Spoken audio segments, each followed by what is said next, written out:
It's woman to woman. So who missed me? Yes, the last time I was on this show, I think that was February this year.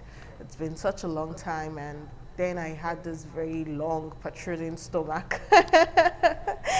It's good to be back again after such a long time, and I know so many of you were expecting to see adorable Adesua Sawage, but she's not going to be the one on the show today. It's going to be me and very, very interesting, intelligent, and gorgeous doctor here, the person of Dr. Toyin Faboyer. She's the Chief Medical Officer, Department of Health Services, University of Benin.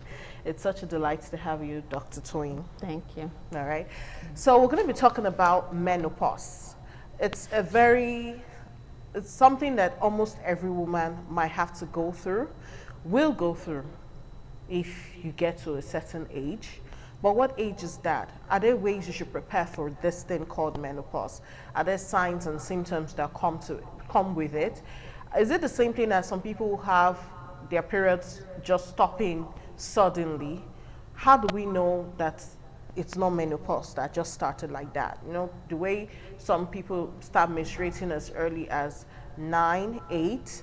I think some people might also be reaching menopause like 30 something, but I'm just thinking. And that's why we have Dr. Toyin here to enlighten us on menopause, preparing for menopause, and all we can gather in this 25 minutes that we have on the show. Welcome to Woman to Woman. I'm Daisy Leo Asikide. So Dr. Toyin, we'll just go right into it. We'll be starting with what exactly is menopause and what are the symptoms, so we can differentiate it from other situations where periods suddenly stop. Okay, thank you. Menopause is a natural process and it's not a disease condition. Okay. So it's a normal developmental stages, especially for women that they do go through. So, and before the menopause, there's what we call perimenopause. That's the transition stage. And that can last for like 7 years, or even to like 14 years, depending on the individuals. So at this stage, there are some symptoms that some individuals might experience. So we have hot flushes, for example. The person can start having internal heat that will last for just maybe 5-10 minutes, followed by cold. Then some might also experience night sweats, disturbance in sleep. There will be mood swings. Some can even have depression, anxiety. So the skin, there will be dryness, itching. Then the abdominal disturbance. Some can present with constipation. You can have constipation, then weight gain, or in some cases weight loss. Then that's the vaginal area. You can have dryness, itching. Then the urinary symptoms, they can be frequent urination or urgency, what we call urgency. That's inability to hold urine. That once you have the sensation or the signal that you should go and empty your bowel, if you don't move on time, you might just see yourself wetting your body. So those are some of the things that happen during that perimenopausal stage. And the age at which someone can experience that is between 45 to 55 years. So within that age. Although menopause can be earlier than that. The average age is about 51 years. So what we actually call the menopause is when there is no menstruation for complete 12 months. That's a full 1 year. Full 1 year. That's, we count it first month, second month, third month, till the 12th month. There will be no menstruation. That's when you will now say you have entered into menopause. Then we'll start talking about post-menopausal symptoms. Wow. So then what we should also know is that during this perimenopausal stage, so there are some okay, there are some things that the individual will experience, like the menstruation. There will not be irregularity, maybe the volume might be increased, or it might just come with spotting. Then it will not become irregular. Then the number of days, that's the interval, that's the menstrual cycle length, it cannot be shorter. Shorter, because the average range is between 21 to 35 days. Yeah. So it cannot now be shorter than 21 days or longer than 35 days. It will be vary. I mean, it varies from individual to individual. Well, that's menopausal stage seems very risky, because you might think the period is not going to come and you just might be pregnant and you will not know. Yes, you are right. You are right. That's a lot of risk. God, women, we go through so much. Like, there's really no time we're resting. Okay, so does this menopause on the perimenopausal stage, yes, that's does the he have transition any stage. yes, the transition? 14 years is a long time though. God. It can be as long as 14, not Yes, as if I'm everybody will just thinking experience. for some people going through that. I know the Lord loves me. He won't make mine that long. He loves everybody though.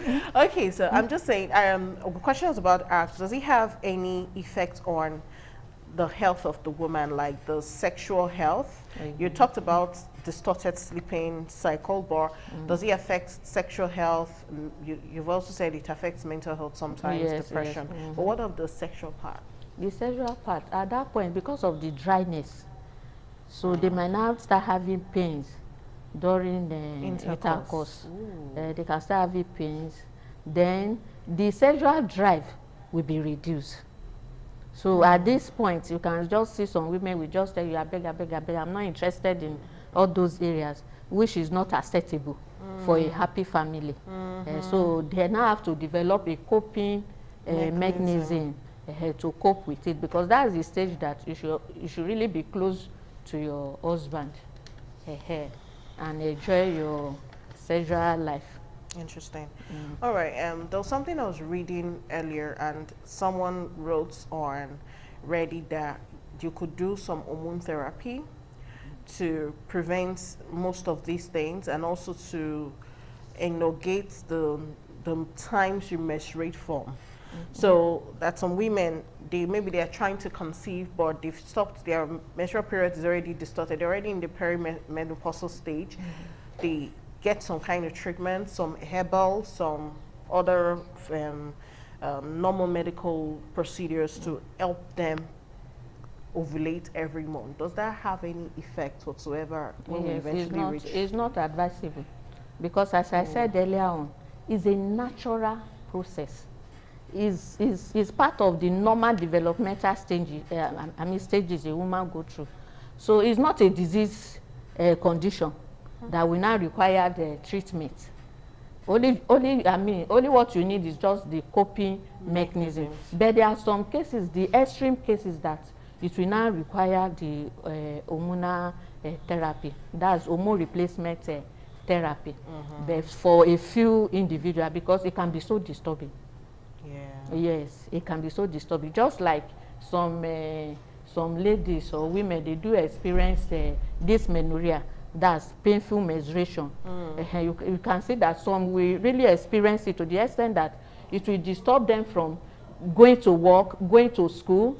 Some can even be associated with vomiting, stooling. So also this perimenopausal transition phase do affect women individually. So some can be so severe that they will need admission, and they will not even need to introduce the hormones, because what happened during perimenopausal and postmenopausal stage is that the hormones, the reproductive hormones, the estrogen, the progesterone that is produced from the ovary around this time now started declining and reducing. And we should know that the estrogens, the progesterone, they are not only for reproductive aspects, purpose alone. So they also help to smoothen our skins, to even our hearts. So also some of the symptoms that they can also experience is palpitation.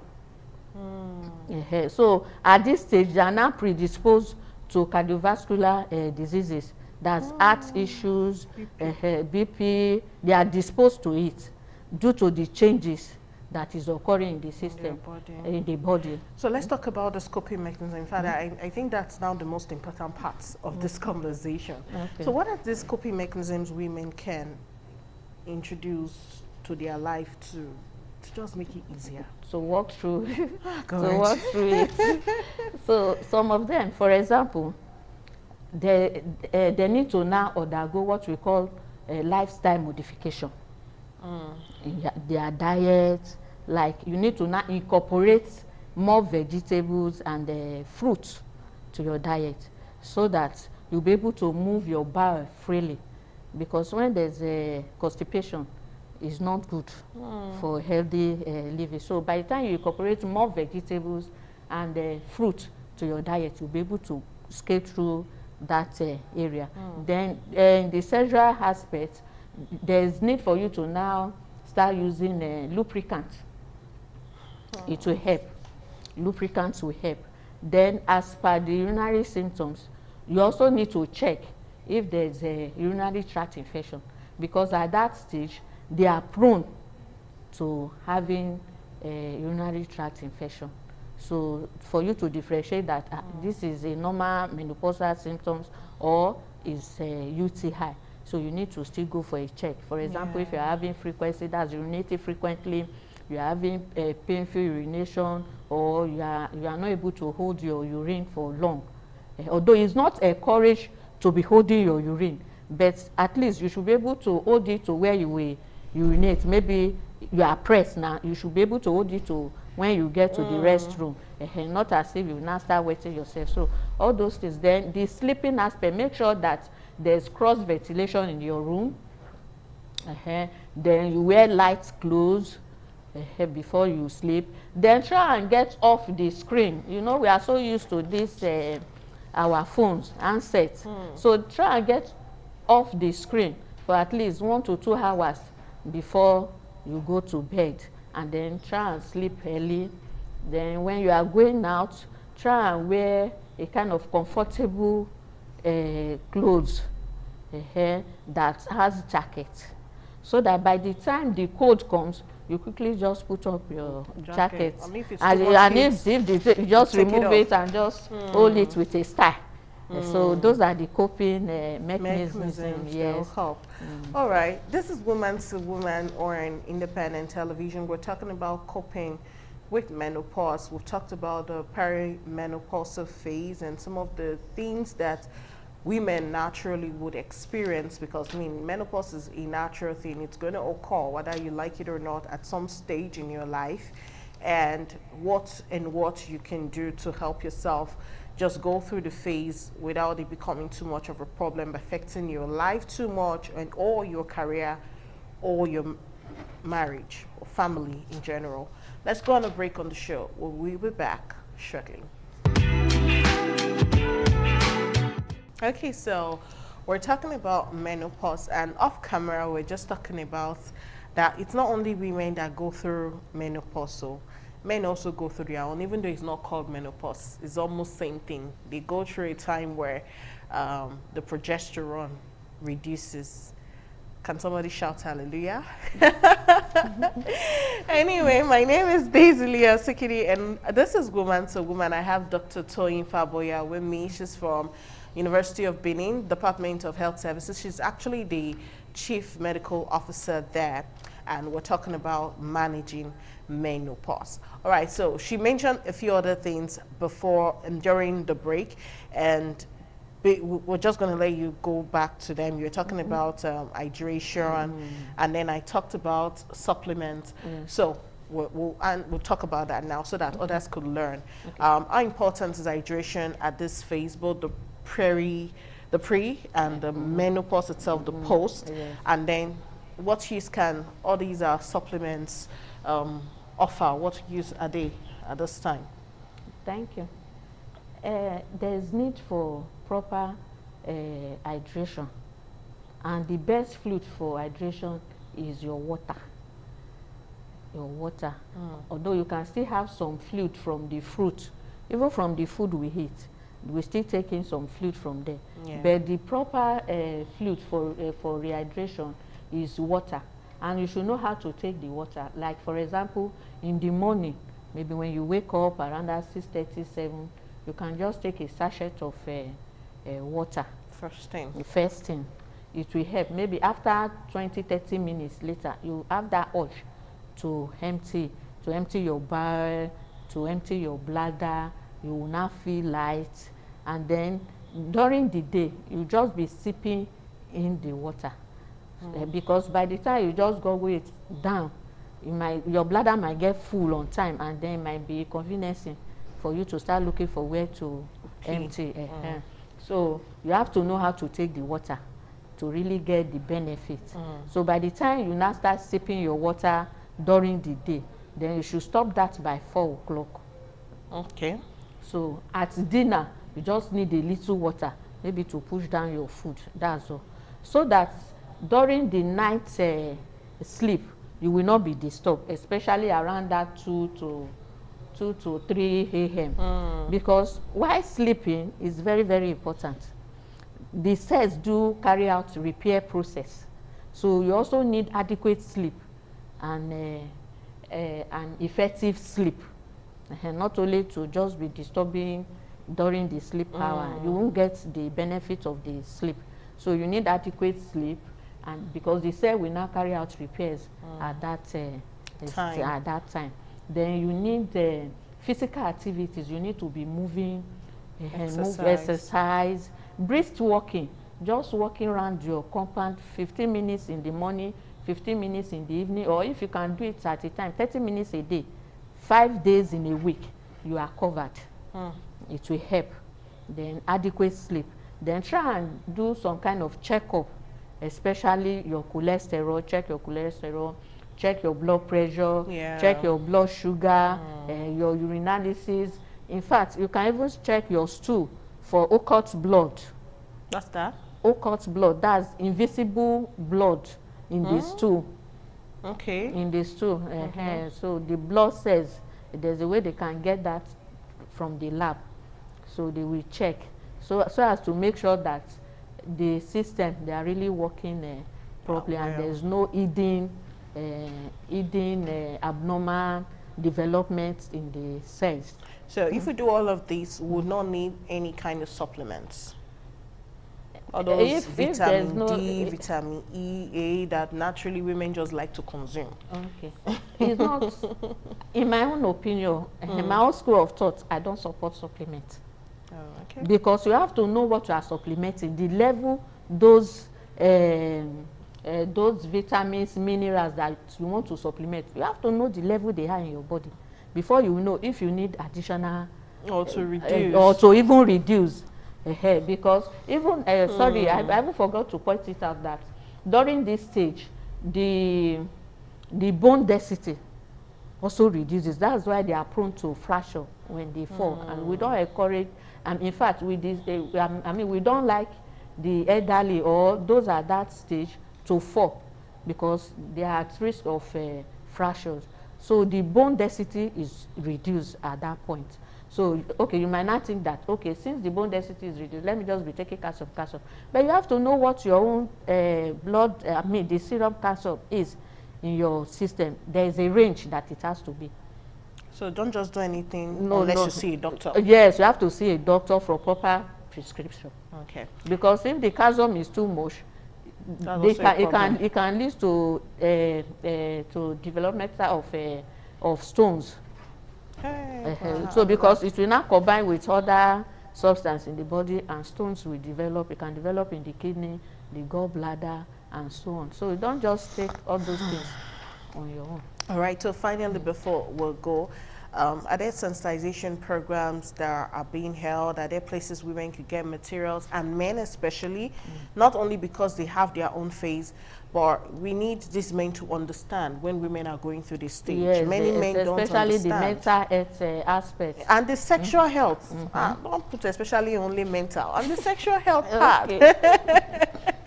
Many men don't get it. Madam, you're not aware. It's why, you know, Okay. and all of that. So are there places they could get sensitization and materials that could help them? Yes, although it's a private setting, although they can also still get from health centers, Okay. from the public hospitals, even private hospitals, and from NGOs. I have my own NGO. I don't know if I can Mention the mention name. No, it. no, we'll Okay, hold so it. okay, so they can really get information. There is need for this information, like what we are doing. We really go a long way, because some women, they are dying in silence, Yes, thinking so that is a disease condition, spiritual attack. or spiritual attack. My in-laws, they are after me, and so on and so forth. Thinking it's a spiritual this thing. It's not a disease condition. It's a normal process. But when you are now aware, you have a good health education, you'll be able to scale through happily. All right. Thank you so much, Dr. Tony Faboya. Thank you. My mind has been enlightened, and I've learned a whole lot on today's edition of Woman to Woman. It's for me, it's for you, it's for every woman out there, even those that have not gotten to the menopause, the age for menopause. They can start learning early. It's not too early for them. And it also, the men who also watch on the show, we do whatever we do because some of you will become husbands, fathers to daughters tomorrow, grandfathers to female children. So it's good you know a thing or two about the women around you. So woman, take your health very seriously. Eat right, see a doctor, go for regular checkup, drink lots and lots of water, and just be natural, much more than shoving down a lot of chemicals and capsules into your system. It might not really do you good in the long run. I'm Daisy Leah Sikidi one more time. Thanks for watching. I'll see you again next week. I think so.